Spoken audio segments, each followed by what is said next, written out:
बहुत समय पहले एक प्राचीन राज्य में एक सुंदर राजकुमारी रहती थी, जिसका नाम था राजकुमारी मेघना। उसकी सुंदरता का हर ओर चर्चे थे।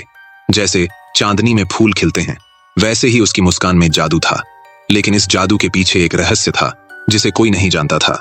राजकुमारी का दिल किसी आम राजकुमार के लिए नहीं धड़कता था। उसकी आत्मा किसी और की पुकार सुनती थी, एक अनजान रहस्यमयी प्रेम की। कहते हैं कि हर पूर्णिमा की रात राजकुमारी अपने कक्ष से महल के पुराने बाग में जाती थी, जहां एक पुरानी झील थी। उस रात झील के किनारे राजकुमारी के सामने एक सजीव छवि उभरती थी।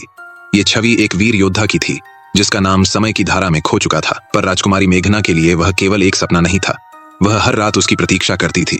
एक रात योद्धा की छवि ने उससे कहा, मेघना, मैं इस संसार में तभी लौट सकता हूँ जब कोई सच्चा प्रेम मुझे पुकारे। क्या तुम अपने प्रेम की परीक्षा देने को तैयार हो? राजकुमारी मेघना ने बिना कोई संकोच के हामी भर दी। वो जानती थी कि यह प्रेम अमर था, लेकिन योद्धा ने चेतावनी दी, ये एक कठिन परीक्षा है राजकुमारी, यदि असफल रही तो मैं हमेशा के लिए परछाइयों में खो जाऊंगा। राजकुमारी ने अपनी आंखें बंद की और पूरे दिल से उस योद्धा का नाम पुकारा। उसकी पुकार इतनी सच्ची थी कि झील के पानी में हलचल होने लगी। अचानक वो योद्धा उसकी आंखों के सामने सजीव रूप में प्रकट हुआ, लेकिन उसके साथ ही एक गूंज सुनाई दी, तुमने मुझे पा लिया, परंतु इसके साथ तुम्हें एक बलिदान देना होगा। तुम्हें अपना राज्य छोड़कर मेरे साथ अज्ञात यात्रा पर चलना होगा। मैं तुम्हारे साथ चलूंगी, चाहे ये यात्रा कितनी भी लंबी हो। राजकुमारी ने सब कुछ छोड़ने का निर्णय लिया और वो योद्धा के साथ उस रहस्यमयी संसार की ओर चल पड़ी। उसके बाद राजमहल में उसे किसी ने नहीं देखा। कहते हैं कि वो प्रेम की एक अमर कथा बन गई, जो हर पूर्णिमा की रात महल के बागों में गूंजती है।